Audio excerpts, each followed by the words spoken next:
Muchas gracias. Buenas tardes, buen viernes para todas, para todos. Les agradecemos su interés y su presencia en esta nueva actividad organizada por el Instituto de Derecho Cooperativo Mutual de Asociaciones Civiles y Fundaciones. No lo dije en el orden correspondiente, pero ya lo vamos a terminar de aprender.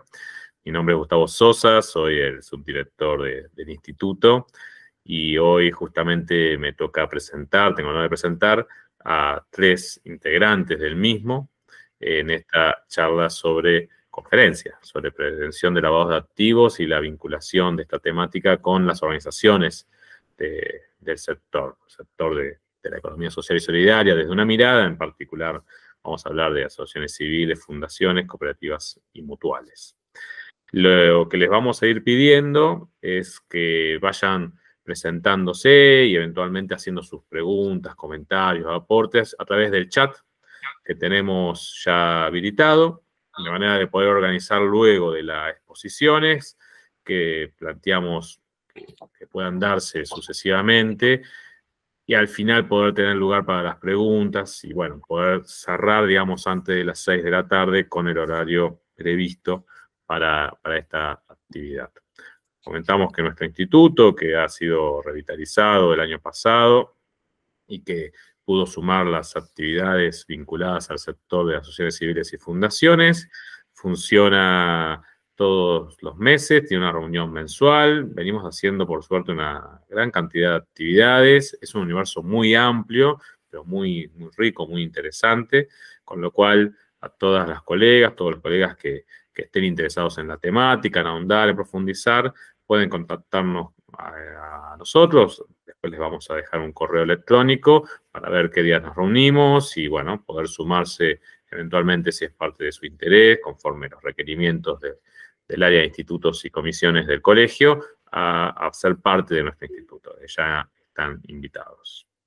Bien, vamos sin más a la primera de las presentaciones, la cual estará a cargo del doctor y contador, abogado y contador público, Leonel Suozzi, quien es magíster en Derecho Tributario, con amplia experiencia como abogado penalista de la FIP, en temática de lavado de activos. Leonel es profesor universitario, en este caso asociado, y también investigador de la Universidad Argentina de la Empresa, de la UAD, autor de varios artículos e integrante de diversos institutos y comisiones relativas a la temática. Ahora, con Leonel vamos a ver particularmente la actualidad normativa, las novedades en la sociedad civil y la situación ante la UIF para dar, digamos, su introducción y luego dará lugar a las charlas del doctor Orlando y de la doctora Villagra. Leonel, puedes habilitar el micrófono y tenemos presentaciones. Si les parece, las podemos... Bárbaro. Hola, buenas tardes a todos. Gracias, Gustavo. A ver, voy a tratar de compartir.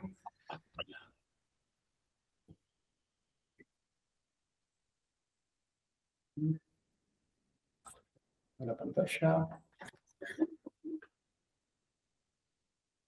Ahí está. A ver, no sé si se ve. Perfecto. Bueno, buenísimo, buenísimo.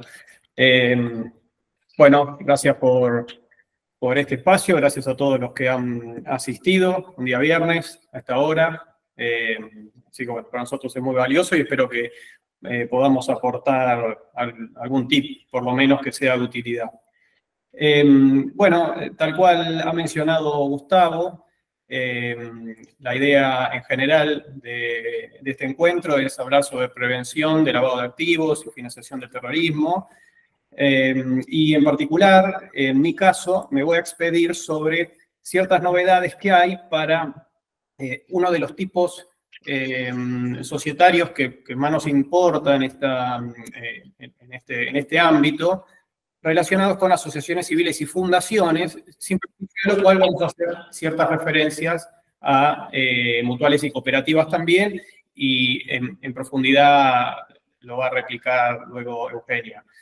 Ahora, en este caso, insisto, el estado de situación que voy a pasarles a comentar se relaciona con una novedad que venimos advirtiendo y que se termina plasmando a fines de marzo de este año, relacionado precisamente con las asociaciones civiles y fundaciones. Efectivamente, con la sanción de la ley 27.739, publicada en el Boletín Oficial el día 15 de marzo del año 2024, se reformó, en algunos casos de manera profunda y sustancial, en otros casos se emprolijaron algunas cositas, la ley antilavado, la ley 24.556 y sus modificaciones. Esta modificación, esta reforma se da dentro de un contexto, dentro de un marco político institucional vinculado con, entre otras cosas, la cuarta ronda de evaluación mutua que hace el GAFI aquí en Argentina. El GAFI, el Grupo de Acción Financiera Internacional, este organismo internacional cuyo objetivo principal es prevenir el lavado de activos de origen ilícito, la financiación del terrorismo y más recientemente la proliferación de armas masivas, lo que hace, como muchos de ustedes sabrán, es emitir ciertas normas que a lo mejor no son vinculantes, no son obligatorias, pero desde el punto de vista político-institucional son contundentes y muy, muy importantes para los distintos estados, por lo menos de Occidente.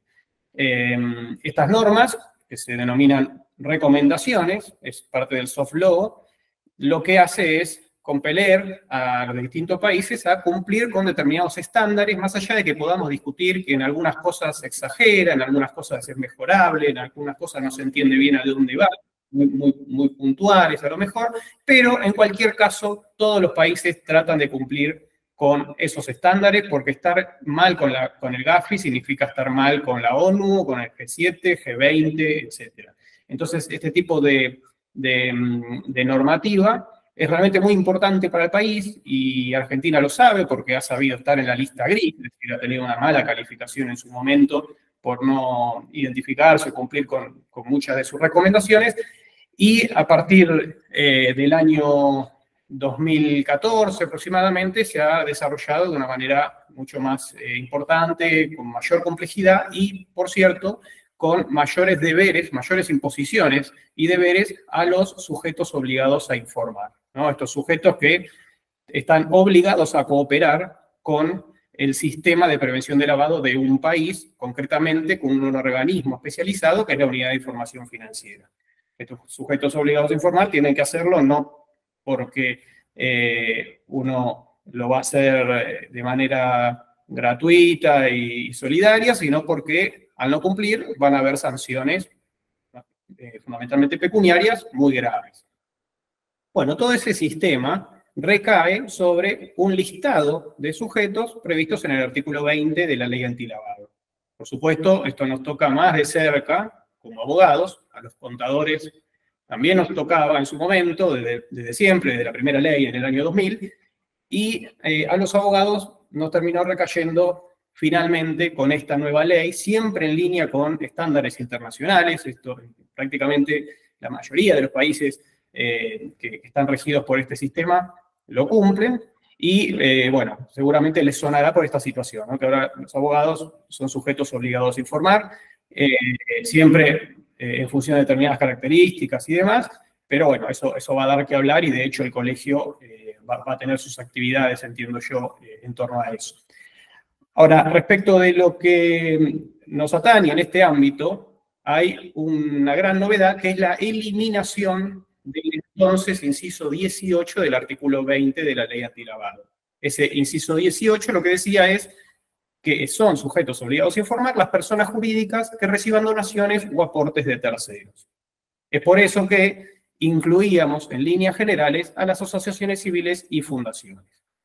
Esa eliminación se da de manera inmediata, según la ley, y la entrada en vigencia de la ley, según su artículo 40, era a los 30 días corridos desde su publicación. Sin embargo, ese artículo fue observado por el Poder Ejecutivo, dejando así aplicable el artículo 5 del Código Civil y Comercial, por medio del cual empezó a regir luego de los 8 días de su publicación. Es decir, a fines de marzo de 2024 está claro que ya no hay asociaciones civiles y fundaciones que por el simple hecho de recibir donaciones sean sujetos obligados a informar. No obstante, sí hay que mencionar que va a haber un reducto todavía de asociaciones civiles y fundaciones que sigan siendo sujetos obligados a informar si es que ingresan en otro inciso. Un ejemplo clásico es el inciso 23, que no ha sido modificado, que se refiere a aquellas entidades que regulan deportes profesionales y la reglamentación se especificó que eran aquellas entidades que regulan deportes profesionales de fútbol y se agregan los clubes de fútbol de primera A y primera B. Ahí, más allá de la discusión tan polémica y tan actual sobre la posibilidad o no de clubes de fútbol, de eventualmente ser sociedades anónimas, sabemos que en general son asociaciones civiles y por lo tanto ahí, por conducto del artículo 23, van a ser sujetos obligados a informar igual. No obstante, insisto, les diría el 90% de las asociaciones civiles y fundaciones ya no van a ser sujetos obligados a informar en virtud de esta eliminación. Y finalmente, una pequeña remisión a las mutuales y cooperativas, que no puede faltar en este instituto, es que su inciso ha quedado inalterable, siguen siendo sujetos obligados a informar y va a haber cierta reglamentación que se emprolija a partir de esta reforma también. Pero, bueno, eso dará lugar eventualmente a otra charla, pero va a ser muy interesante la visión de Eugenia en lo que respecta al INAES como sujeto obligado a informar y esa actividad. Continuando, me parecía importante contestar al siguiente interrogante. Aquellos que eran asociaciones civiles, fundaciones, sujetos obligados a informar por la vieja ley, por decirlo de alguna manera, ¿qué hacen al respecto? Bueno, tenemos que preguntarnos en primer lugar qué deberes tenían, qué deberes dejan de existir y si existe algún residuo justamente que hay que cumplir de todas maneras. Y es en esa situación en la que nos encontramos como sujetos que se encontraban obligados hasta abril, digamos, del año 2024, y a partir de ahora, ¿qué acciones deberían tomarse? Ya sea a nivel interno como a nivel externo, con otra entidad y particularmente con la UIF. Recordemos que dentro de los deberes más genéricos, los sujetos obligados a informar, y particularmente estos que nos interesan, tenían el deber de aprobar un manual de procedimientos de prevención de lavado de activos y financiación del terrorismo. Lo conveniente, lo aconsejable, es que este manual, probablemente aprobado por actas en el seno del órgano de decisión pertinente, tenga que ser desestimado, también a través de actas, de manera formal, dejar sin efecto este manual. ¿Por qué? Porque en definitiva, este ente, esta asociación, se ha autoimpuesto una serie de obligaciones en el marco de su operatoria, fundamentalmente la operatoria comercial, la utilización de dinero, que ya no rige más, no es necesaria. Por lo tanto, todos esos deberes podrían limpiarse muy fácilmente y simplificar la estructura de la asociación. Es un manual que tiene que estar otorgado a todos los dependientes de la entidad que manejen dinero de alguna manera, que estén vinculados con estas operaciones. Al mismo tiempo, es bastante habitual que esos manuales contengan algún título estableciendo un régimen disciplinario para dependientes que a lo mejor no cumplen o cumplen parcialmente con las disposiciones de ese manual. Por eso, también incide directamente sobre el derecho laboral. En definitiva, no existiendo más estos deberes, por ya no ser más sujetos obligados, lo recomendable es aprobar su eliminación. Bien. En segundo lugar, teníamos la clásica designación del oficial de cumplimiento, este vínculo como persona humana entre la entidad y la UIF. Este oficial de cumplimiento contaba con muchas y muy complejas responsabilidades y muchas y importantes sanciones ante determinados incumplimientos. Por eso, para la integridad de este sujeto, también sería conveniente dejar sin efecto esa designación por actas. Al mismo tiempo, junto con la designación, siempre está la inscripción de este ente ante la UIF. Y de acuerdo a consultas que he formulado a la unidad de información financiera, como era de esperarse, la baja de este sujeto obligado a informar por el artículo 20, inciso 18, que ya no existe más, no va a ser automática. Entonces, hay que activar la baja de esta entidad. Hay que entrar con la clave pertinente y hacer la baja para también proceder luego por actas a quitarle esta responsabilidad al representante legal. Generalmente es del oficial de cumplimiento. Esto va a tener una salvedad, que les voy a comentar al finalizar esta filmina, en cuanto a la posibilidad o no de dilatar un poco esta baja. Esto lo vamos a comentar. Por el otro lado, estaba la obligación de las genéricas, de las estructurales, de conservar los registros y documentación relacionada con las operaciones del ente. Ya sean operaciones que se hayan reportado a través de un reporte de operación sospechosa, a través de un reporte sistemático mensual, es decir, ya vamos a llegar a eso, pero son estas operaciones más importantes, materiales, donde hay sospecha de que se estaría utilizando algún conducto para lavar dinero proveniente de un ilícito, o simplemente hay alguna operación que pudo haber sido inusual o no, pero que en definitiva no motivó ningún tipo de reporte. Y también están los reportes sistemáticos mensuales, que es esta información que se daba mes a mes, hasta el 15 del mes inmediato siguiente, independientemente de si genera sospecha o no, hay que informar porque sí, porque hay un determinado parámetro que obliga a informar una determinada operación, y nada más. Bueno, obviamente que ese cúmulo de operaciones ya no rigen más, pero las operaciones reportadas o no, sustentadas en documental, hay que mantenerlas y registrarlas durante por lo menos 10 años. Por lo tanto, esta es una obligación que, como sujetos anteriormente obligados, nos va a perseguir durante varios años, aun cuando tengamos esta nueva ley.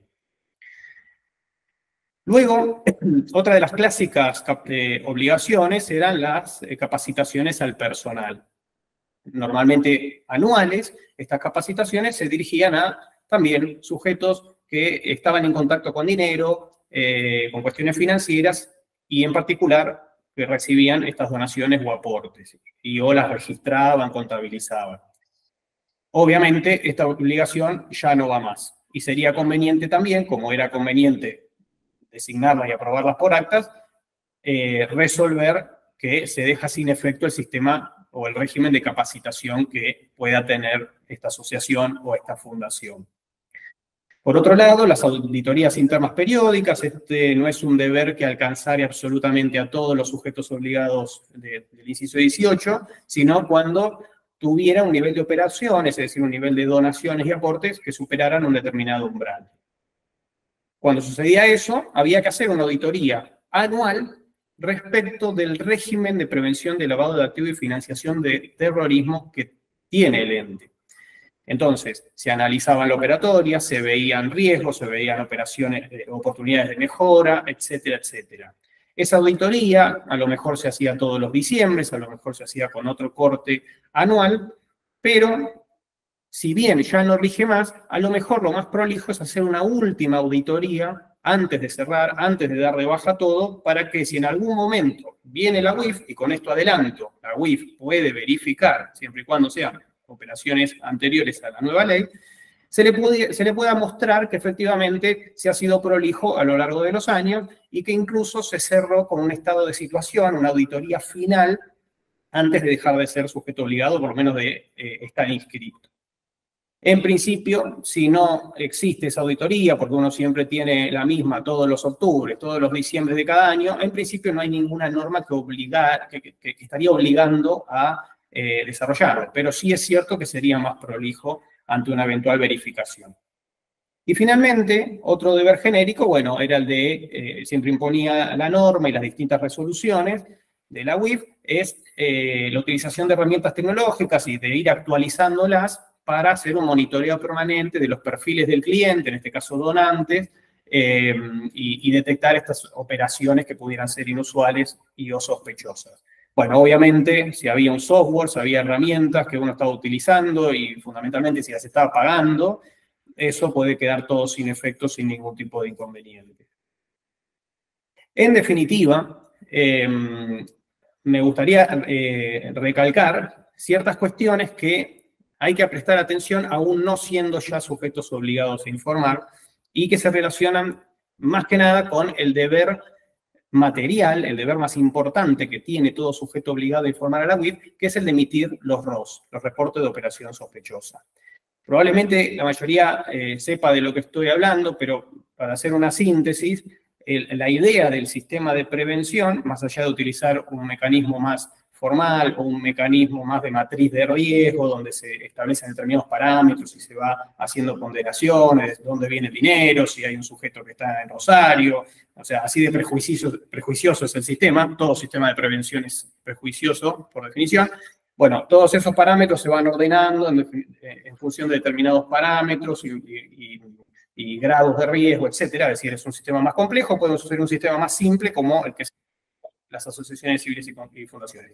Pero en cualquiera de los dos casos, la idea es identificar el perfil del cliente y ver si las operaciones, fundamentalmente la donación que está entrando, se relaciona o no con ese perfil. Entonces, si viene un monotributista clase A a hacer una donación de 10.000 millones de dólares, bueno, claramente ahí hay algo raro y es una operación inusual, por lo menos. O sea, lo primero que hacemos es calificarlo como inusual. Y esa operación inusual puede llegar a pasar a ser una operación sospechosa si uno no la puede justificar.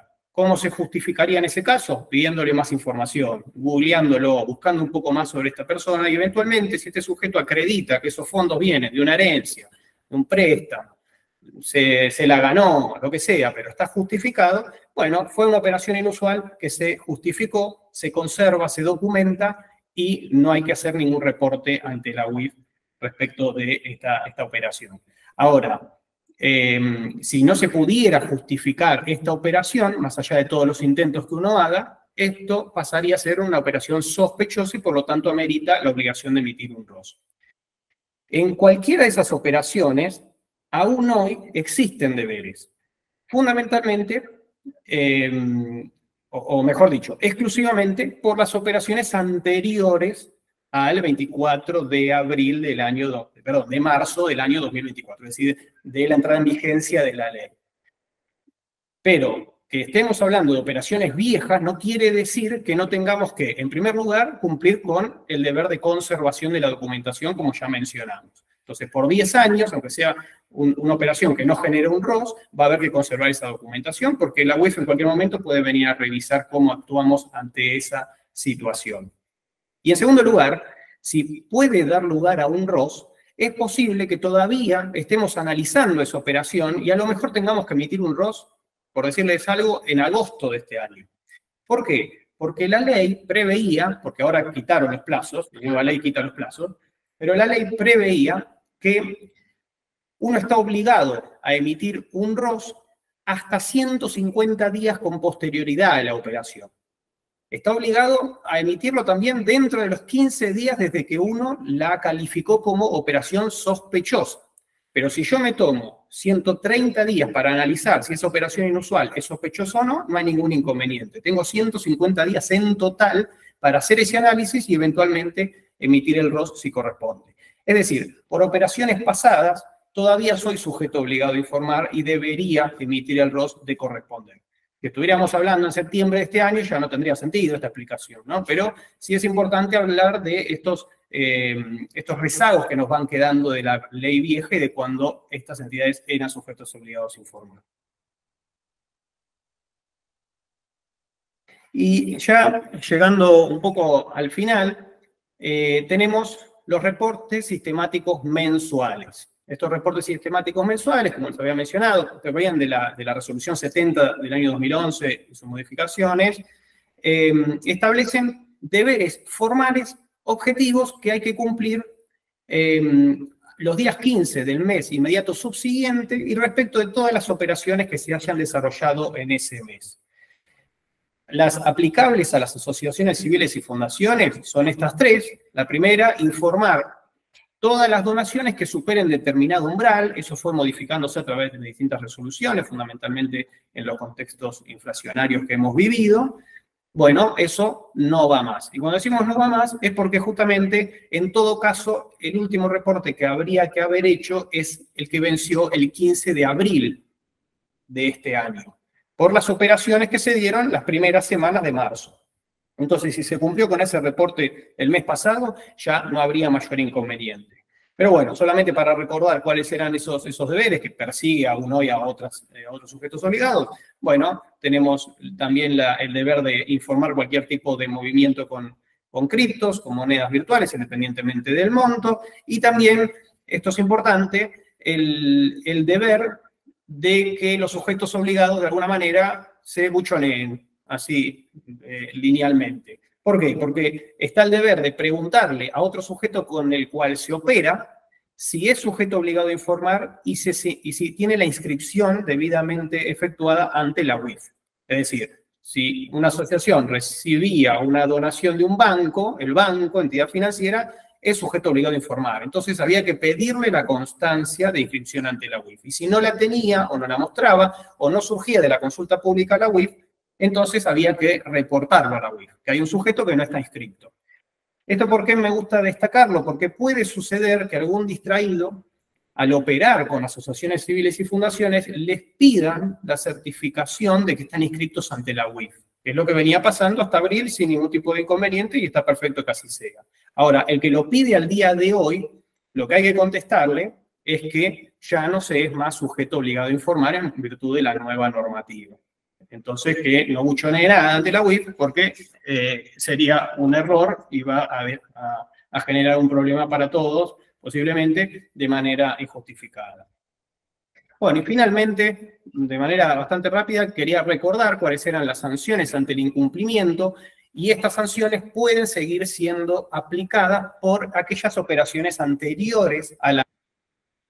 Si bien, insisto, la información que hay que resguardar y la documentar y demás dura 10 años, existe un plazo de prescripción para aplicar multas de 5 años. Ahora, como puede haber controversia sobre cuándo inicia el plazo para contar la prescripción, causales de suspensión de la prescripción, causales de interrupción de la prescripción, lo ideal es pensar siempre en esos 10 años. Durante 10 años hay que conservar esa documental y pensar que se nos puede pedir, ya sea de la UIF, ya sea por investigación penal o del Ministerio Público Fiscal, o juez penal, etcétera, esa documentación.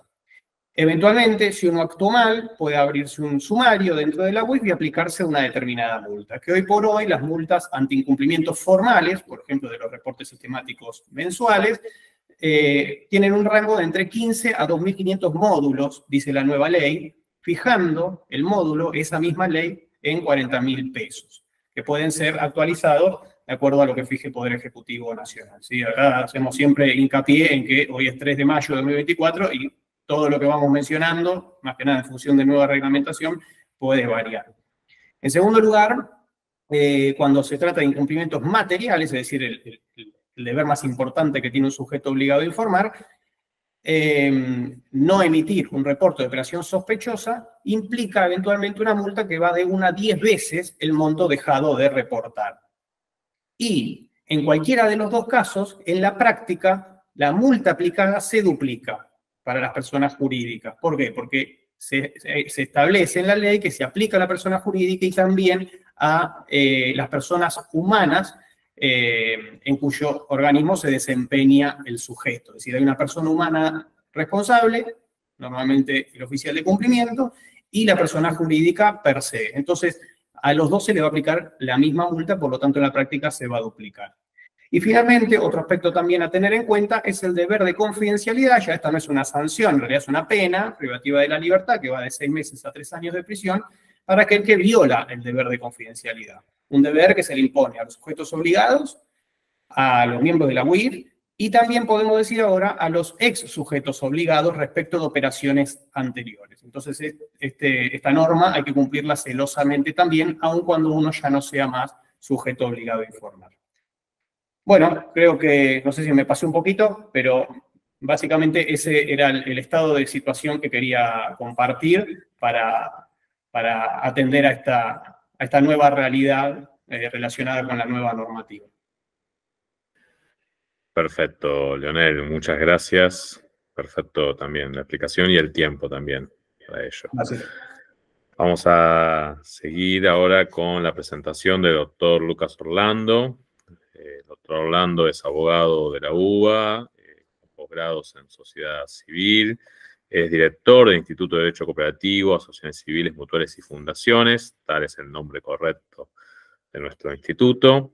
También es secretario de la Comisión de Personas Mayores del colegio, asesor especializado para asociaciones civiles y fundaciones, docente en varias universidades, un apasionado del voluntariado social y bien común, y rescato esto último en particular porque fue parte de la minuta, la hoja de vida que me pasó, un esposo, una excelente mujer y padre de 3 hermosos adolescentes. Me pareció que hay que mencionarlo también porque demuestra que también es un ser humano. Bueno, Lucas va a hablarnos sobre el procedimiento ante la Inspección General de Justicia, sugerencias y recomendaciones para asociaciones civiles y fundaciones. Lucas, tu presentación. Bueno, muchas gracias, muy buenas tardes a todos. La verdad, contento también por la cantidad de participantes que estamos teniendo un viernes, así que también a los que se quieran presentar en el chat lo pueden ir haciendo, si tienen dudas o preguntas las van haciendo, que después vamos a estar revisando nosotros en el chat y contestando las preguntas al final.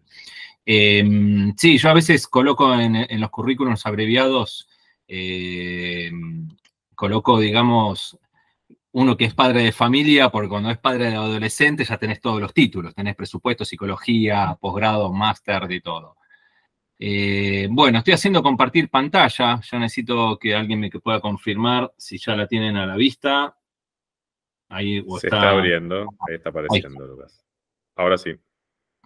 Bien, lo que les quiero comentar es, yo me voy a estar abocando específicamente a lo que es Inspección General de Justicia, que tiene un departamento especial de prevención de lavado que dentro del organigrama de toda la Inspección General de Justicia depende directamente del inspector general, ¿sí? Es línea directa, o sea, no hay... IGJ tiene su departamento de entidades civiles, de entidades comerciales, después características especiales de sociedades comerciales, pero bueno, en este caso particularmente tiene el departamento propiamente dicho. Bueno, yo también por una costumbre también trato de manifestar y aclarar a los presentes un poco cuál es mi trayectoria en esto, no solamente en la parte teórica o profesional o conocimientos técnicos, sino también en el terreno de campo, que es lo que más hay que estar trabajando siempre y donde muchas veces se aprende y donde muchas veces en el ámbito de la sociedad civil las soluciones están, de lo que siempre decimos entre los colegas, en el trabajo de trinchera. Entonces, a veces es muy difícil estar viendo expedientes, ya sea electrónicos o impresos, donde todavía dejan mucho que desear. A título informativo, lo que están viendo en pantalla son algunos tipos de vistas que se están generando desde la IGJ con respecto a la prevención de lavado. Y para que vean ustedes, obviamente por cuestiones de secreto profesional, algunas cuestiones han sido eliminadas para velar por esa vía. Pero en lo que está con el recuadro amarillo a la izquierda de la pantalla, allí directamente, lástima que justo no pude corregir una mejor visualización, pero acá la inspección directamente se abocó sobre ingresos fijos específicos de 13 millones, ingresos por subsidios con cargo en un determinado cargo que lo determinado para esta entidad, de 4 millones, después donaciones con cargo por 70 millones, y ahí venía ya el relato de aplicación de lo que se conoce, lo que vamos a estar explicando hoy, del artículo 517 de la resolución de IGJ, ¿sí? Otro modelo de vista distinto, tal vez ya en la derecha de la pantalla, la parte superior, el recuadro rojo, tenemos directamente dice, bueno, se verifica en la nota 8 del estado contable, de los balances, directamente, bueno, consideramos que los montos superan, ¿sí? Los montos previstos en ese artículo 517, que también es un tema como decir, bueno, che, ¿cuál es el monto? Ahora vamos a estar viéndolo. Y que, bueno, tenga que cumplir con todo el trámite respectivo. Y por último, también otra vista, la que está abajo en celeste, donde ya directamente acá también hace referencia a un mix. Por un lado se refiere a un capítulo especial del balance, pero por el otro lado ya directamente le está pidiendo puntualmente qué es lo que está necesitando en transacción, monto y detalle de la cuenta y demás cuestiones. Yo esto también lo quiero mostrar de ejemplo, me voy a estar yendo a las que justamente son más visibles. Yo quiero que observen yo con el cursor lo estoy mostrando, pero fíjense en el recuadro rojo, estamos en un proveído de marzo, o una vista de marzo 2024, muy reciente, sobre estados contables de hace 4 años atrás. Estas son las preguntas que muchas veces los colegas nos tenemos que estar replanteando. O sea, ¿cómo podemos haber llegado a este estado? Obviamente, a veces la versión del otro lado del mostrador, bueno, la entidad se retrasó, no cumplió en su debido tiempo, etcétera. Pero esto a veces, estar controlando estados contables sobre qué valores que va a determinar el artículo 517 a 2024, a diciembre de 2020 en este ejemplo. Y les traigo otro ejemplo más. Fíjense, la verdad, a mí me ha llamado muchísimo la atención. Es un proveído de abril 2023 sobre balances 2016. Aviso que la Inspección General de Justicia tiene un criterio, ¿sí? Se maneja mucho por criterio porque así lo establece su propia ley orgánica. Y esos criterios no están escritos, les aviso, o sea, es una cuestión de criterios. Hoy tiene un criterio, mañana puede haber otro, etcétera, y los criterios se conocen a medida que se van generando la jurisprudencia. Pero fíjense que está hablando sobre un estado de balance al 2016 y marcamos el monto, 584.000 pesos. Todavía, de no creerlo, este expediente sigue estando vigente a mayo 2024. Pero estas son las cuestiones. ¿Por qué hago esto? También, por un lado, es lo que padecemos los colegas con ciertas burocracias, con ciertos trámites engorrosos, con cuestiones que deberían simplificar. Justamente en el día de ayer, en el Colegio Público de la Abogacía, el Instituto de Derechos de Sociedades Comerciales invitó a un evento al Inspector General de Justicia, doctor Vitolo, y él mismo comentó ayer públicamente a todos los colegas en el evento de que está en un proceso de reforma en estas cuestiones porque él lo que está buscando es que el mensaje sea simple, claro, conciso y obviamente cumplir un rol primordial de fiscalización que le ameritan las asociaciones civiles y fundaciones. Pero bueno, que él sí justamente comparte que estas cuestiones todavía, al menos demostró la voluntad de cambio, de esperanza, en el sentido de ordenar un poco esta situación, porque ahora vamos a ver en el desarrollo de las cuestiones que mucha de esta información se empieza a volver a duplicar y quintuplicar de muchísimas cuestiones. Obviamente, también como realizó recién el doctor Sousa, que me antecede en la presentación, donde él recalcó que dice, bueno, hay ciertas cuestiones que las tenemos que tener ciertas guardas y tener ciertos cuidados. Estamos perfectos, pero justamente a veces no tenemos que estar siendo un poco tan tecnicismo de lo que se conoce en la letra chica del contrato y que es de puro conocimiento. Yo acá lo que le voy a comentar, cuál es el checklist que tienen que tener la asociación civil y la fundación con respecto a cómo llegamos a una declaración jurada en la IGJ. Se tiene que reunir estos parámetros, fundamentalmente. Habla de, por un lado, donaciones y aportes de terceros. Terceros, o sea, miembros, afiliados, asociados, etcétera, que tengan una relación con la institución que no es tercero, no aplica. Esto es fundamental porque muchas veces, cuando volvemos de vuelta a las vistas que les mostré al principio, la Inspección General de Justicia va sobre el monto final habla de 70 millones, etcétera, dice, bueno, reportame. Entonces yo empiezo a descalificar, bueno, mira, acá donó el tesorero, acá donó el presidente, acá donó el asociado número 342, etcétera. Entonces, ya lo vamos a quitando, porque no son terceros. Habla de terceros en este asunto, ¿sí? Entonces, y por ende también, y esto también, había una vista que yo les comenté, de explicación sobre los ingresos específicos de subsidios. Subsidio no es ni un aporte ni una donación. ¿Podrá ser un tercero? Sí, estamos hablando de los organismos gubernamentales, pero en cualquiera de su nivel, municipal, provincial y nacional. Pero obviamente no podemos estar utilizándolo como posible sospecha de lavado de dinero porque ya estaríamos en el horno como organización de país. Entonces, en ese sentido, los subsidios deben ser quitados automáticamente y yo muchas veces me pregunto por qué lo están solicitando y lo pidiendo cuando existen normas que son de orden público, fondos públicos, que requiere todo un procedimiento distinto y donde directamente está aplicando el Código Penal en todo sentido. Parte del checklist que tenemos que tener presente, y es lo que muchas veces se evalúa en estas donaciones de terceros y aportes, es en cuándo se va a producir. Y la norma habla al momento de la constitución de la personalidad jurídica, cuando integra su primer patrimonio inicial, por decirlo de una forma, o bien en el desarrollo de la vida útil de la institución, donde van apareciendo. En un momento, hace muchísimos años, era un solo acto, después se fue reformando y ajustando a que no sea necesariamente un solo acto, sino que sea un conjunto de actos que en la suma final otorgue, digamos, y llegue a los valores que prevé la norma. También empieza, y esto en consecuencia de lo que también nos comentó hace un rato atrás el doctor Soucy, estamos hablando también de identificar si es una persona o si son varias personas, que muchas veces se detectan que las operaciones pueden ser sospechosas, en el sentido que el mismo grupo de sospecha se distribuye en distintas personas, pero se responden a lo mismo. Lo importante de la norma que dice la Inspección General de Justicia habla en un plazo de un periodo de 30 días no calendarios y corridos, ¿sí? No habla de mes calendario, sino habla de 30 días corridos. Entonces, si hoy 3 de mayo tenemos, si nos retrocedemos, yo tengo que estar informando tal vez de última, viendo qué pasó de acá al 3 de abril aproximadamente, para que me den los 30 días exactos. Ahora, es ahí donde yo tengo que realizar el trabajo. No tengo que estar asociando por mes calendario. Esto es un error muy común.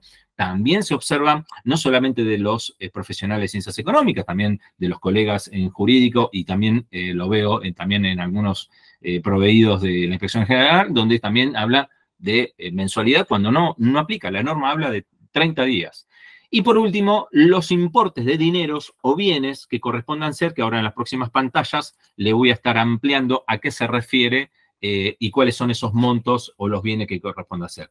Por lo tanto, tenemos reunidos todos estos requisitos, no nos queda otra que cumplir con las declaraciones juradas que son preformatos ya establecidos en el sistema de la IGJ, donde tenemos que realizar la carga de datos online y lamentablemente también al día de hoy, mayo 2024, tenemos que estar haciendo principio de mayo, porque no sabemos qué va a pasar durante mayo, tenemos que estar haciendo las presentaciones impresas en papel todavía, lamentablemente, y también ayer le informaba el Inspector General de Justicia que iba a haber cambios con respecto a eso.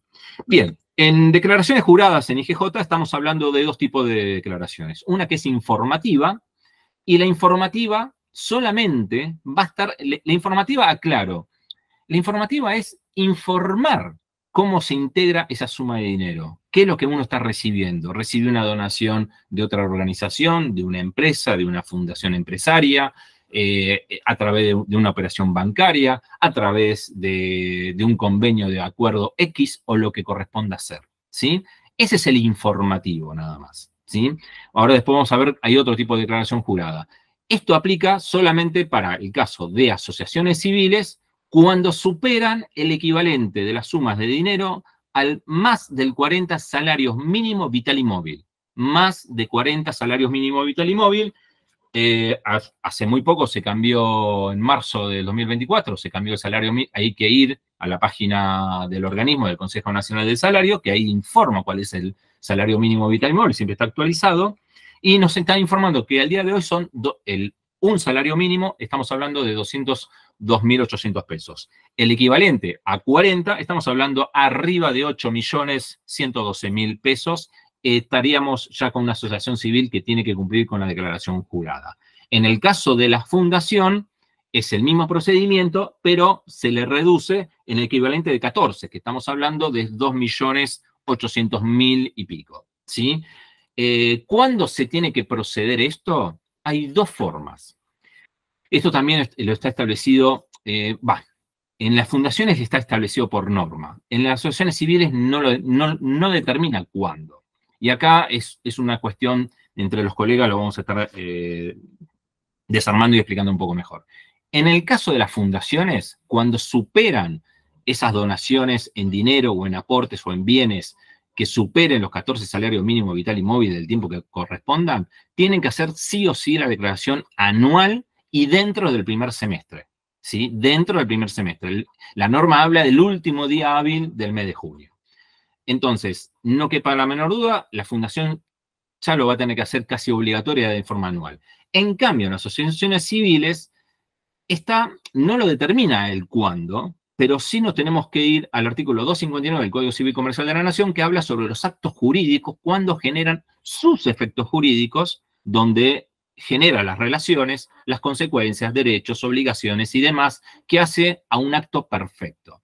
Entonces, acá la pregunta, y hay muchos pensamientos doctrinarios que se los voy a compartir, hay muchísimas diferencias. Si nos vamos a ciertos sectores del punto de vista de bancarización o también de la Inspección General de Justicia, lo entiende que el acto se encuentra perfecto cuando ingresa el dinero o el material o el bien al patrimonio de la asociación civil. Yo ahí tengo mis dudas, porque cuando hablamos de donación, los colegas saben muy bien que se trata de un contrato bilateral donde uno dona y el otro tiene que aceptar. Si el otro no acepta, no hay donación. Y yo tengo varios casos en los cuales no se han aceptado las donaciones, justamente por ciertos resguardos o prevención de conflictos que quería tener el riesgo operacional intacto de la organización, ¿sí? Entonces, se perfecciona en el momento que lo acepta.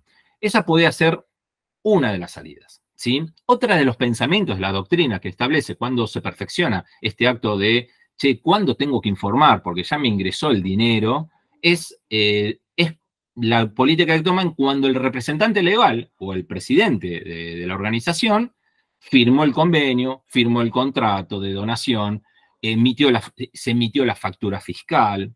Eso es otro pensamiento que también es parte de la discusión.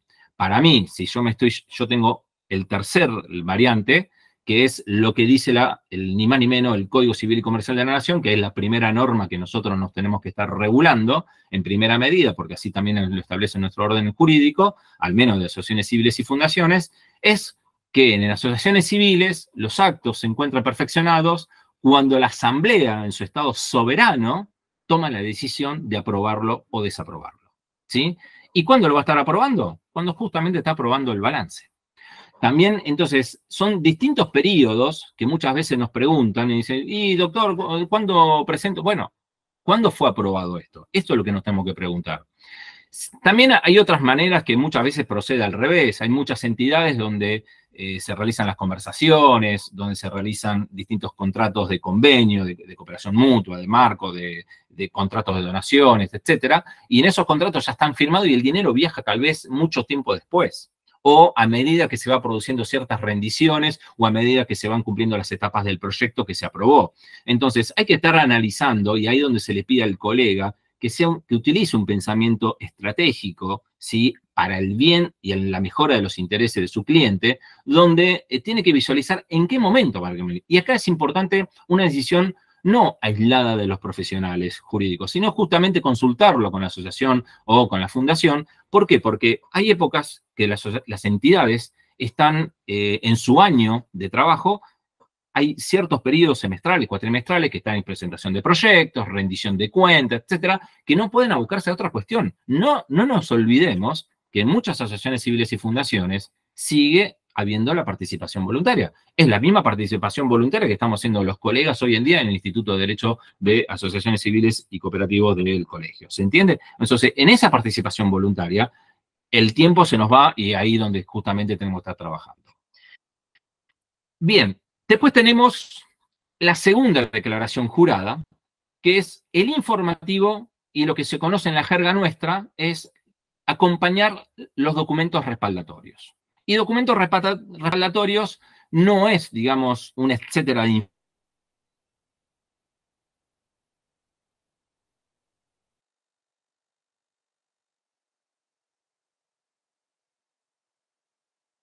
pero vamos directamente a ver si la operación fue a través del sistema bancarizado o no, o qué medio se utilizó, si fue algo financiero, porque puede ocurrir a través de los brokers, de la Comisión Nacional de Valores, en fin, de distintas, hasta, ¿por qué no?, las billeteras virtuales, que hoy también ya están muchas de ellas bancarizadas, ¿sí? Donde lo que se pide es la operación, es el comprobante o lo que es el respaldatorio en ese sentido. Es muy simple la operación bancaria en ese caso. Con respecto, cuando se trata de aportes o donaciones de bienes o de cosas, la norma especifica aquellas que son registrales y aquellas que no son registrales. Las que no son registrales vamos a hablar en cosas en general que tengan un valor. Y las registrables directamente lo que solicita es la evaluación fiscal de ese bien registral y en el caso de que no se obtenga ese valor fiscal, directamente que esté, digamos, dictaminado por un profesional habilitante con la firma legalizada, que resulta ser siempre profesional de ciencias económicas.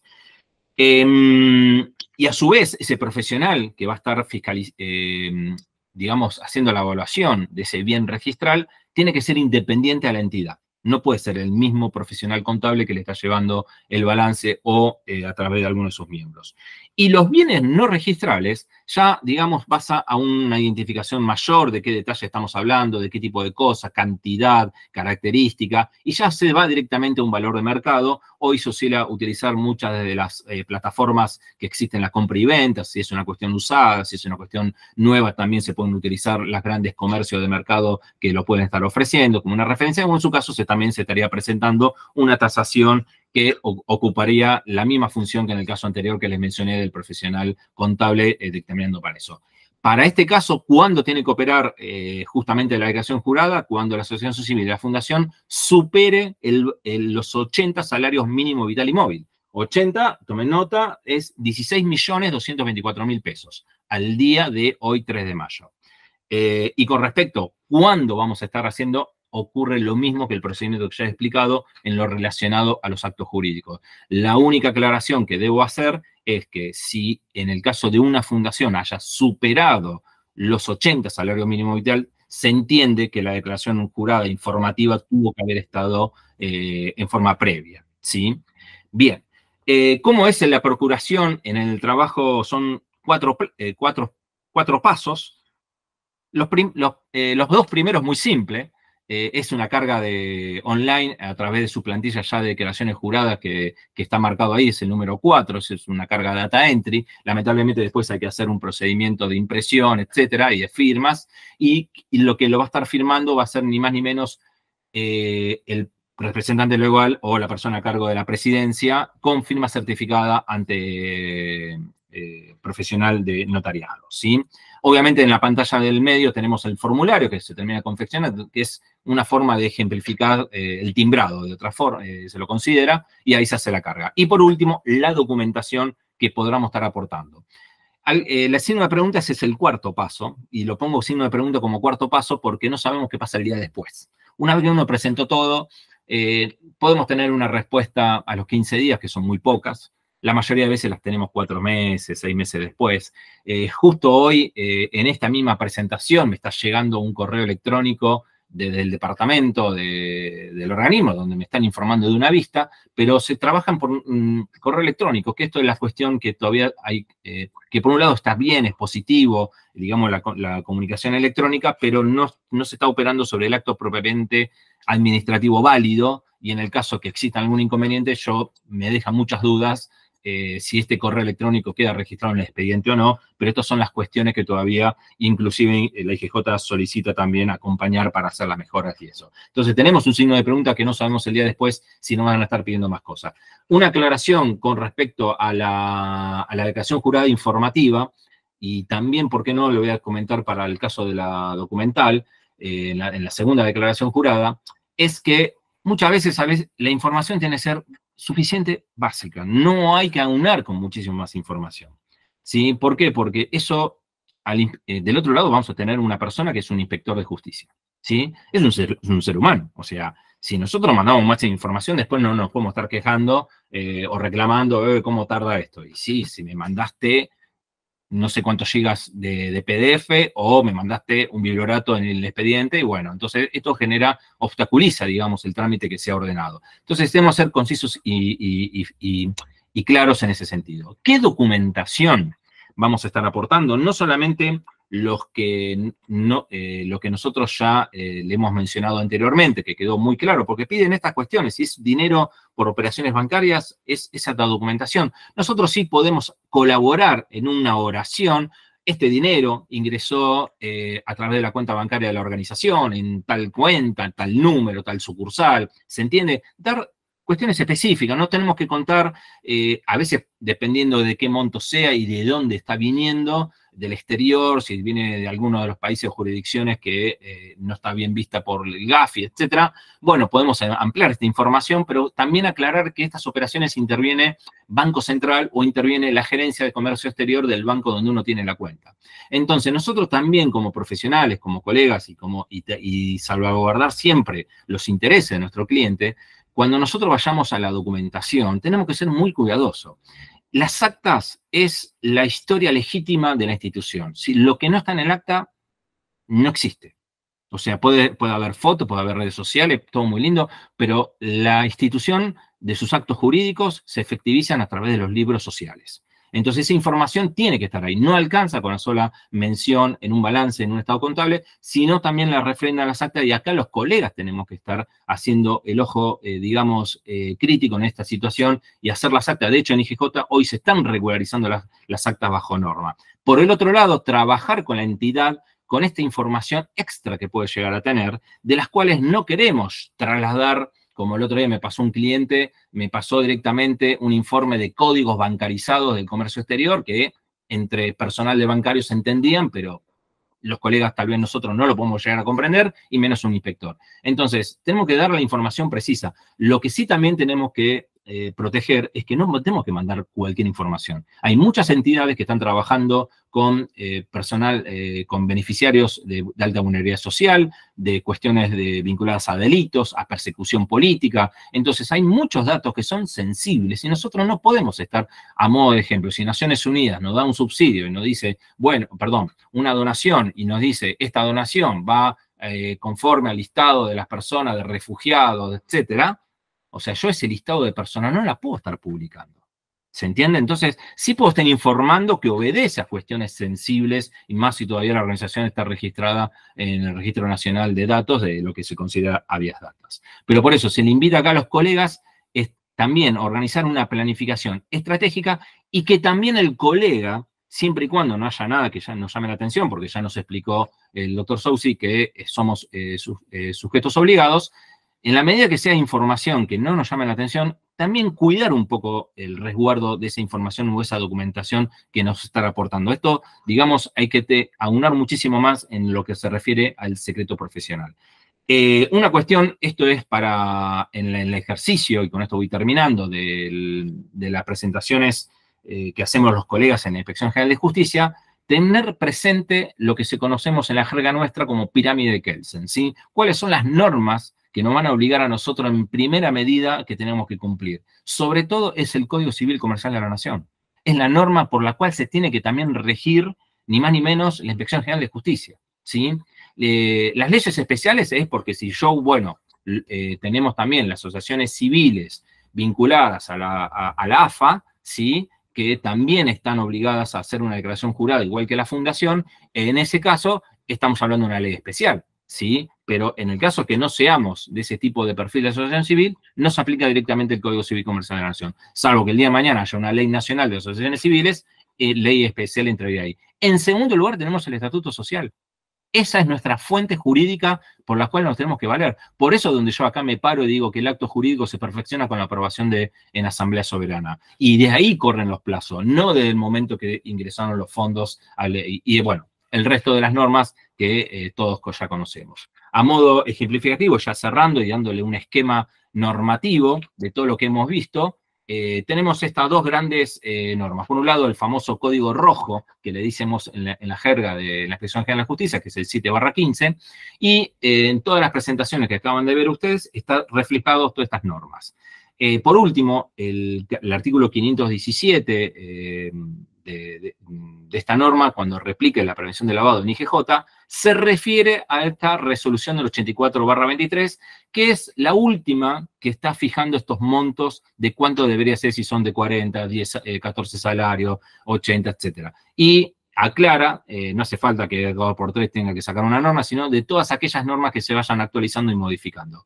Justamente, miren este dato, el artículo 519 habla sobre las sanciones, son sanciones siempre de multa, de dinero, salvo que sean cuestiones más graves, que ya pasamos a otra esfera, de las cuales esta norma, resolución 715, que está en un proceso también de reforma hoy por hoy, tiene 519 artículos, es un código. De hecho, si uno no ha seguido toda la reforma en forma en el detalle fino, no está esa información hoy por hoy y obstaculiza y hace, digamos, más complejo el trabajo en forma total en este caso. Por último, bueno, estos son mis contactos para cualquier duda o consulta y una aclaración a los colegas, por favor. Esto es, tengan presente que no estamos, no es un mero trámite, esto no es un trámite más a la IGJ, todo lo que es prevención de lavado somos sujeto obligado y también no olvidarse, más allá de la última reforma de la UIF, es que estamos ante los delitos de administración fraudulenta, malversación de fondos públicos, informes y balances incompletos, que termina buscando una responsabilidad directamente del Código Penal. Son delitos que están prefijados hace muchísimo tiempo. Y por último, no nos olvidemos de la ley 27.401, que habla sobre la primera ley o la primera norma de responsabilidad penal en personas jurídicas. Entonces, seamos estratégicos, seamos conscientes y es un trabajo de detalle muy fino. Con esto comparto y termino la presentación. Bueno, muchas gracias, doctor Orlando. Seguimos ahora con la última expositora, con la doctora Eliana Mariela Villagra. Ella es abogada por la Universidad de Buenos Aires, es también mediadora prejudicial, tiene una maestría en Derechos Humanos en la Universidad Nacional de Lanús, es especialista en cooperativismo, economía social y solidaria, con títulos de posgrado por la Universidad de Castilla-La Mancha y posgrado en economía social de la Universidad Nacional de 3 de Febrero. Actualmente ella es directora de la Comisión de Derecho Cooperativo, Mutual y la Economía Social y Solidaria de la ABA y trabaja desde el año 2010 como asesora legal del INAES, Instituto Nacional de Asociativismo y Economía Social, sobre el cual la doctora se va a explayar. Eliana. Bueno, gracias, Gustavo. Bueno, después de tanto bagaje informativo, no sé cuánto voy a poder decir para que no abrumarles.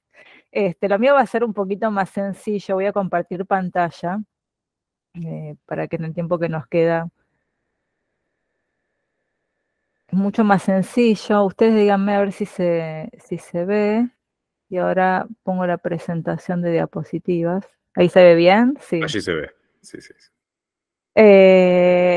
Bueno, lo mío va a ser un poquito más sencillo. Voy a hablar sobre normativa INAES, que refiere justamente a la normativa WIP que venimos hablando, que muy bien han explicado en la apertura Lionel, y luego puntualizaron en particular en asociaciones civiles y fundaciones.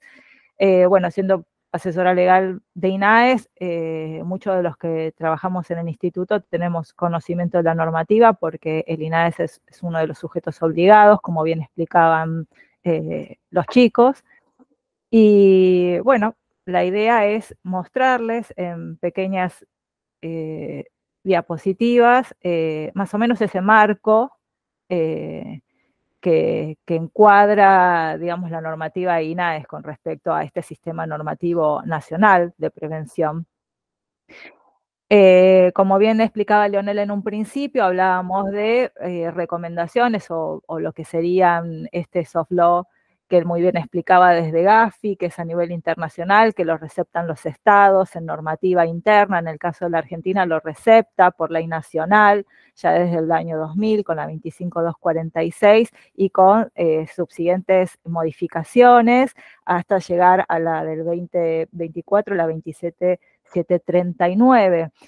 Ya desde la sanción de la primera ley, dentro de su contenido y como sujeto obligado está el INAES, se menciona cuáles son, ahora vamos a pasar de Filmina, se menciona cuáles son los deberes, las obligaciones, ese deber de colaborar que tiene con la unidad de información financiera, así como se menciona cómo debe proceder internamente dentro del instituto para entonces no solamente dictar normativas, sino implementar políticas acorde a lo que es esa normativa y entonces poner en acción los distintos procedimientos con distintas directivas, instrucciones y demás. Acá lo que vemos en la filmina es dónde exactamente visualizamos o de dónde se desprende que es sujeto obligado el INAES. Vamos a pasar de filmina para no detenernos en una. No están, Eli, Sí, discúlpame, no están ¿se ve o no se pasando. ve? ¿No? Está la pantalla congelada en la presentación PowerPoint, pero no está pasando la pantalla. A ver, No sé si espérame. querés probar de vuelta a ver con la Dale, sí. pantalla Vamos de proyectada. nuevo. Espérame. Vamos de nuevo, ¿eh? Bien, probemos. Ahí voy. ¿Ahí pasa? Todavía no cargó. Ah, ok. Avísame, Gustavo, a ver si... Te aviso. No está entrando todavía la presentación.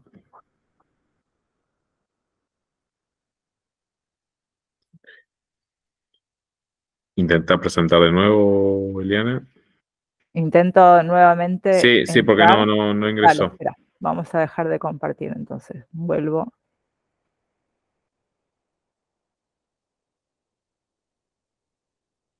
Ahí va. Ahí se visualiza. Ahí volvemos a ver, sí, ahora se ve, pero la presentación PowerPoint, digamos, con todo el programa, ¿no? Listo. Ahí vamos. La primera filmina. La primera sí, a ver, pasar a la segunda, a ver si podemos. Ahí va. Marco normativo, ¿están viendo? No, sigue. Es como que estás proyectando no la pantalla ampliada, sino la pantalla inicial. De ahí. No. Si no, anda al programa directamente y pasa a la segunda pantalla, quizás. De esa manera se puede. Sí, si no lo tienen que ver. Ahí va, ahí se ve. Si vas Ahí ves pasando por la ahí, sí. computadora. Claro, tengo que, Sí. entonces no lo puedo ampliar. O por lo menos no lo podemos ver ampliado. Pero ahí Bueno, se ve bien, digamos. Por lo ahí menos. se visualiza lo que es, digamos, el Está no el perfecto. PowerPoint, todos los PowerPoint, pero no la presentación Exacto. en grande. Bueno, entonces lo pasamos así. Sí, Mil perfecto. disculpas, no sé qué pasa. No hay Bueno, problema. como les decía, hay un sistema normativo nacional que, como explicaba muy bien Leonel al principio, existen toda esta normativa soft law desde afuera, digamos, de nuestro estado, de nuestro país, que receptan los países, nosotros lo receptamos en normativa interna, con lo cual estamos con un compromiso frente a esto. De hecho, dentro de esa normativa interna tenemos como una de las leyes marcos, la 25246, con las subsiguientes modificaciones a esta, esas del año 2000, y llegamos a la 27739, que es de este año, en donde se introducen modificaciones. Que eso también lo explicó muy bien Leonel en la primera parte de la presentación.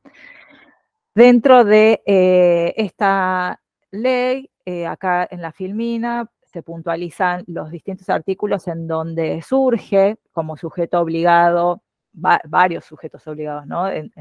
Entre esos entes está el INAES, y hace referencia justamente al deber de colaborar en el marco de la competencia con la UIF respecto a supervisión, fiscalización, inspección para el control de cumplimiento de obligaciones que se establecen, en este caso en particular, para mutuales y cooperativas designados como sujetos obligados. Esto implica que el INAES comience a dictar a partir de esta legislación, este marco legal, normativa, sus resoluciones, así como distintos procedimientos y políticas que hagan, digamos, a la implementación de todo este sistema, además de un monitoreo permanente y demás que hay que realizar. En el artículo 21 es donde se encuentran todas las acciones que tiene que realizar los sujetos obligados. Vuelvo a repetir que el INAES es un sujeto obligado, entonces hace referencia a que debe recabar como de las mutuales y cooperativas, que serían los clientes, los definen como tales, deben recabar información, documentación, los datos, domicilio, residencia, tipo de actividad que realizan, etcétera. reportar todo esto a la unidad de información financiera, registrar esto, designar oficiales de cumplimiento, determinar los riesgos, porque todo esto tienen que tener un sistema de prevención, etcétera, etcétera. Todo eso está enumerado en el artículo 21, que tuvo una modificación por la última ley, que es la 27739. Y a partir de ese marco normativo tenemos las resoluciones de la Unidad de Información Financiera, que en específico para el INAES que se aplica es la ya derogada 1112, la resolución 1112, que es derogada cuando entra en vigencia la resolución 99 del año 23, no obstante que siguen algunos cumplimientos mensuales, anuales y bianuales que deben seguirse presentando, o son exigibles dentro de este año en curso. Tenemos esa resolución que igualmente la vamos a mencionar, la resolución 12 del 12 y bueno, y la 99-23, entre otras que podríamos mencionar, pero principalmente quiero referirme a estas. La resolución 11 establecía lineamientos para la gestión de riesgo, de lavado de activos y financiamiento al terrorismo y de cumplimiento mínimo que las entidades cooperativas realizan en las operaciones de crédito sujetas al régimen de lo que es la ley de cooperativas, la 2337, así como de las asociaciones mutuales que presten servicio de ayuda económica mutual sujetas a lo que es la ley de mutual, que es la 2321 y demás resoluciones dictadas por la autoridad de aplicación. Asimismo, dentro de ese universo de entidades que se tiene se tiene como clientes, encontramos a las cooperativas y asociaciones mutuales que prestan servicios de gestión de préstamo y que están reguladas en principio por la resolución 1481 del 9, que es del INAES, y las subsiguientes a esta, ¿no? Porque ha tenido sus modificaciones también. Esta resolución WIF del 11 ha sido base con la resolución 12, vuelvo a decir, la 11 ha sido derogada por la hoy 99, que establece, esta 99/23, establece requisitos mínimos para identificación, evaluación y monitoreo, pero ya desde el enfoque de lo que es a los fines de evitar el riesgo y todo lo que es prevención. Y estas resoluciones son lo que dan, vuelvo a pasar, Filmina, ahí. Es lo que lleva, ahora volvemos a esta, es lo que lleva, lleva a la cronología de resoluciones que dictan INAES en cumplimiento con esta, vuelvo a la de atrás, a estas resoluciones WIF, ¿sí? Lo importante a entender son los clientes que se definen, no sé si ahí se pueden leer, se ve muy pequeño seguramente, porque no tenemos la pantalla agrandada, pero los voy a repetir, yo los había mencionado recién que estábamos leyendo las normativas, pero específicamente en clientes lo encontramos en la normativa WIF 12 del 12, en donde vamos a tener entidades cooperativas que realicen operaciones de crédito, asociaciones mutuales que presten servicio de ayuda económica mutual y aquellas entidades cooperativas y mutuales que presten servicio de gestión de préstamos, ¿sí? Todas estas tienen normativa específica dentro del INAES y se les aplica a su vez estas resoluciones, y acá lo que yo puse, o para que se visualice y sea más gráfico, es la cronología de resoluciones dentro de este marco, en donde se comienzan a implementar el pedido de determinados informes por las resoluciones 5586, que va a ser más que nada referencia al registro de asociados, en donde se deben adicionar además la clave de identificación tributaria o laboral de cada uno de estos, que integran las entidades, y a su vez, dentro de ese informe, esto todo se tiene que enviar, o se disponía en su momento, todavía no existía el TAD, que es la transmisión a distancia, de documentación a distancia. En esa ocasión se disponía solamente la transmisión electrónica por medio del sitio web del INAES, ¿sí? Hoy en día se sigue haciendo por la transmisión electrónica, pero además desde, y ahí lo vamos a visualizar, desde la 1863 del año 19, se incorpora a su vez los trámites a distancia para la presentación de toda esta información. Entonces, la 5586 del 12 específicamente hace referencia a los registros de asociados, con las quit correspondientes de estos. La 5587 del 12, que también disponía, pero información ya específica respecto a cooperativas, en aquello que recaban las circulares de fiscalización de auditoría del INAES bajo la resolución 519 del 74, que es una resolución ya del ex INAC, ¿sí? Porque el INAES es la fusión entre INAC e INAM. Y luego también habla o dispone a aquella transmisión de documentación de información referente a las circulares de fiscalización respecto a lo que es el tema mutual y referente a la resolución 1088 del 79, ex-INAM. Y en ambas se dispuso en esa resolución la transmisión electrónica y desde la implementación de los trámites a distancia mediante el trámite a distancia. Tanto cooperativas como mutuales en estas dos resoluciones deben presentar conjuntamente con la información que se les recaba la clave de identificación tributaria, de los integrantes titulares y suplentes de los órganos de administración y fiscalización, de gerente en el caso de que hubiese en las cooperativas, y eso se presenta, como dijimos, en en transmisión electrónica y vía TAB. Entonces, 5586, registro de asociados, 5587, lo que refiere a los integrantes titulares y suplentes de los órganos de fiscalización y administración, y luego la 5588, que también es del año 2012, que refiere al cumplimiento de normativa vigente sobre el instituto de origen, bueno, de aquellos fondos de donación y aportes de terceros al tiempo de su constitución o con posterioridad, debiéndose así las entidades acompañar la documentación de respaldo. Se prevén en los anexos las declaraciones, los formularios de declaración jurada que deben presentar aquellas personas que están expuestas políticamente, que sean integrantes de los órganos de administración y fiscalización. Eso acorde con lo que disponen las resoluciones 1111 y 5812 del UIF y modificatorias.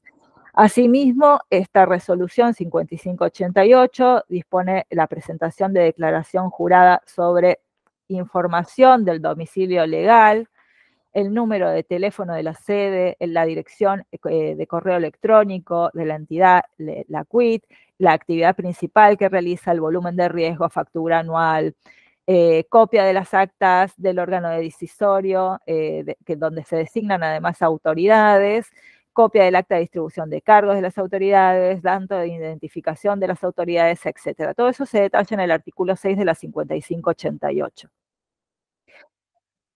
Estas fueron las primeras resoluciones en el 2012 a partir de, vuelvo a mostrar la filmina anterior, de estas resoluciones UIF, ¿sí? Entonces las primeras fueron esas resoluciones dentro de la normativa INAES. Cuando estos tenían plazo, si dentro del plazo a cumplimentar no presentaban las entidades obligadas, que habíamos dicho que existían 3 tipos de clientes, el INAES saca la resolución 690 del año 14, en donde preveía medidas de suspensión de la autorización para funcionar por incumplimiento a las resoluciones 5586 principalmente y 5588. A esto se sumaron el pedido a su vez de informes de información estadística, de presentación de reportes de operatorias sospechosas, que son los 806 del 18 y 974 del 18.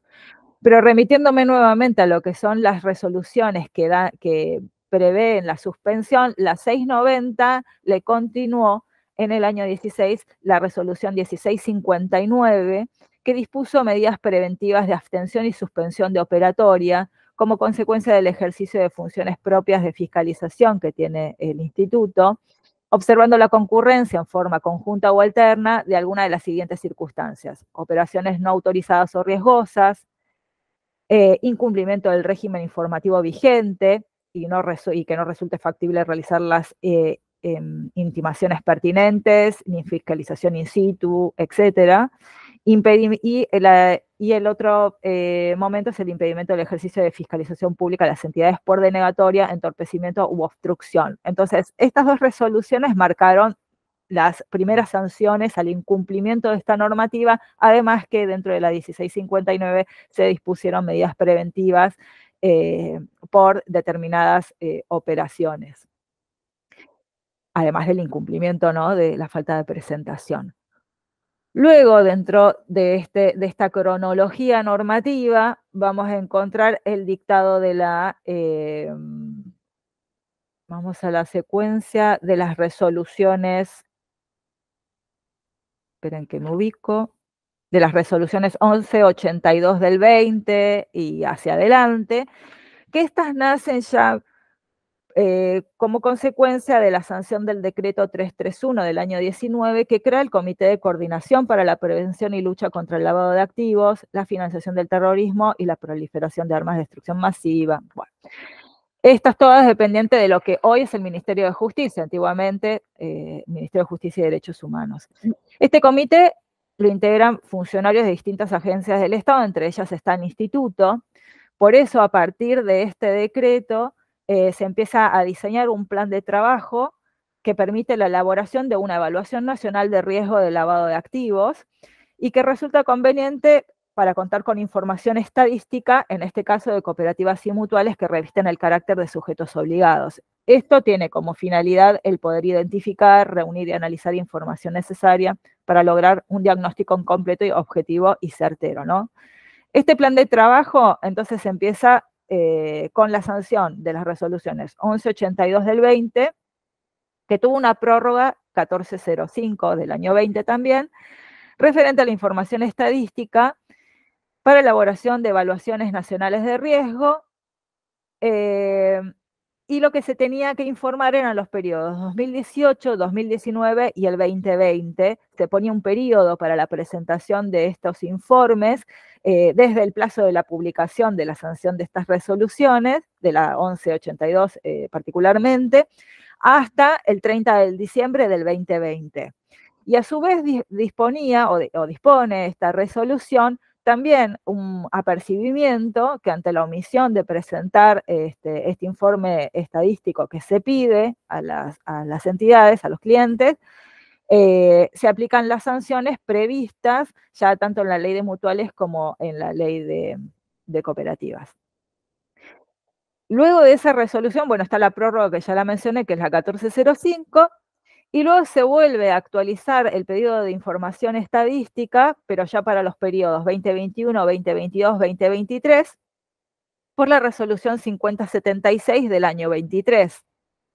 Entonces se deben presentar declaraciones juradas y también, al igual que se preveyó para la 1182, la omisión, digamos, va a tener algún tipo de sanción. Así que no presentando esos periodos también pasibles de digamos, las sanciones dispuestas por la ley de cooperativa y la ley de mutuales. A eso, esto es de la normativa más reciente, ¿no?, que además va de la mano de las modificaciones que muy bien explicaba Leonel al principio de la charla, que fueron realizándose en este último tiempo. Acompañan entonces la resolución 5076 y sobre todo la 5077, que es la guía de implementación que refiere a la resolución 9923 de la Unidad de Información Financiera, que tiene por objetivo brindar recomendaciones para, la guía de implementación tiene por objetivo brindar recomendaciones que faciliten la implementación de nuevas obligaciones asumidas por el sector, tanto cooperativo y mutual, como consecuencia de la aplicación del enfoque basado en riesgo. Entonces, el instituto lo que prevé es una guía que proporciona herramientas y que permiten fortalecer las medidas, realizando a su vez una segmentación por servicios. Y se realiza en esta resolución, en su anexo, un cronograma A y un cronograma B, dependiendo del tipo de servicio que se preste. Bien, siguiente filmina, ahí está. También lo van a ver todo muy pequeño. Bueno, dentro también de la normativa y de las políticas que tuvo que implementar el INAES están los manuales de procedimiento. El primer manual de procedimiento ya estaba por la resolución 2439 del año 2012. Luego se generó una segunda versión en el año 2013, una tercera versión en el año 2019. Bueno, ahí vemos una cronología de las actualizaciones que debe, así como dispone la normativa UIF, debe actualizar el instituto como sujeto obligado. Sobre todo porque ahí estamos observando, ahí está colocada en la firmina la resolución 155 del 18, que habla del manual de supervisión con enfoques basados en riesgo. Bueno, todo esto tiene que tener una actualización constante. Los principales objetivos de este tipo de manual, de procedimientos, tiene por finalidad reflejar políticas, bueno, en materia de prevención y control de lavado de activos y financiamiento de terrorismo, desarrollados por el Instituto, fijando una estructura de control interno y se implementan o se instrumentan procedimientos institucionales necesarios para mitigar los riesgos provenientes de los delitos. Entonces, entre los objetivos particulares se contemplaron en fijar políticas y procedimientos en esta materia, diseñar mecanismos de cumplimiento internos. También como objetivo está el alcanzar esos estándares que se exigen internacionalmente. También demostrar el compromiso asumido por el instituto, ¿no? Y de sus funcionarios y del personal en cuanto a lo que es la materia de prevención de lavado de activos y financiamiento de terrorismo. Y contemplar minimizar los riesgos de lo que es todas estas prevenciones, protegiendo y manteniendo, digamos, el instituto, el actor del instituto. Por eso dentro de este manual, bueno, yo tengo acá un ejemplo de lo que es el manual, hay diferentes versiones. A ver que tengo mis machetes, así les voy comentando un poquito. Y creo que puedo pasar la filmina a ver si... Dentro de esto, bueno, igual en la filmina lo tienen ahí puesto, dentro de los procedimientos y mecanismos de control está todo aquello que se prevé para matriz de riesgo, supervisión, alertas, el contemplar un software de prevención, el contemplar los reportes internos de operatorias inusuales, sospechosas, reporte de operaciones, registro de análisis y gestión de riesgos, conservación de documentos, todo eso está dentro de estos manuales, el régimen sancionatorio interno que se debe prever, procedimientos de actualización, etcétera. Todo eso tiene que estar contenido, siguiendo los objetivos, dentro del manual de procedimientos. A su vez, dentro de la estructura, se prevé un organigrama de las áreas de responsabilidad en cuanto a lo que es el circuito que se tiene que seguir ante las situaciones de prevención. Y en esto se contempla entonces lo que es Dirección Nacional de Fiscalización, Dirección Nacional de Inspección, Dirección Nacional de Intervenciones e Infracciones, existe el Cuerpo de Inspectores, el Comité de Prevención de Lavado de Activos y Financiamiento del Terrorismo, Oficial de Cumplimiento, Unidad de Prevención de Lavado, que es la UPLA, y la Unidad de Auditoría Interna. Todo esto está dentro de la estructura de lo que es el instituto, en cumplimiento a lo que son los deberes que debe tener el instituto como sujeto obligado según normativa UIF. Bueno, estamos sobre la hora. Intenté hacer, ahí están, muchas gracias, dejo de compartir. Perdón porque no se pudo ver completamente las filminas, pero bueno, traté de ser muy sintética en mencionar lo que es el marco normativo dentro del INAES y cómo el INAES como sujeto obligado intenta cumplir con lo pedido por todo lo que es el marco normativo y en cumplimiento con lo que se tiene que presentar ante la UIF. Y mi consejo es que aquellas entidades cooperativas y mutuales que están dentro de sujetos obligados vean esta normativa que hice la cronología o hicimos el punteo, también lo van a encontrar dentro de la página del INAES para hacer las presentaciones correspondientes en tiempo, en plazo, ¿no? y en el tiempo que corresponda para entonces no ser pasibles de sanciones futuras. Y bueno, cualquier cosa, comunicarse con el instituto para arreglar la situación. Bueno, nada, a disposición, traté de ser muy cortito toda la información. Bueno, muchísimas gracias. No sé si, porque justamente me avisó a mí el moderador, el doctor Gustavo Sosa, que se tiene que retirar, pero no sé si ya se retiró o sigue, pero si no, hago el cierre. Pero de todas maneras, bueno, le estamos ahí leyendo los mensajes de agradecimiento. Les agradecemos nosotros a ustedes por estar acá compartiendo un día viernes estos temas. Así que bueno, los agradecidos somos nosotros. Ahí todavía, no sé si alguno tiene alguna pregunta o duda para manifestarlo, lo puede directamente escribir o tomar el micrófono concreto. Si no, estaremos ya cerrando el cierre de la jornada. Los agradecimientos, muchísimas gracias a ustedes. El instituto tiene las puertas abiertas dentro del Colegio Público de la Abogacía. En lo que podamos ser útil y ayudar, pueden contar con ello, que para eso cumplimos una función social desde el colegio. Así que, bueno, hasta acá hemos llegado. Muchísimas gracias a los expositores. Y bueno, seguir estando en contacto en esta labor que siempre trabajamos en todo lo referido al bien común de la sociedad civil en general, a través de las distintas figuras de instituciones, de asociaciones civiles, cooperativas, mutuales y fundaciones. Así que bueno, nada más por aportar. Le damos muchas gracias a todos y un saludo y nos estaremos contactando en la próxima. Había una pregunta ahí, perdón, María. Sí, adelante María, habilita el micrófono. Saludos nada más. Ok, bueno, saludos. Saludos. Muchas Perfecto. gracias. Muchas gracias. Bueno, muchas gracias. Damos por finalizado el evento. Gracias. Hasta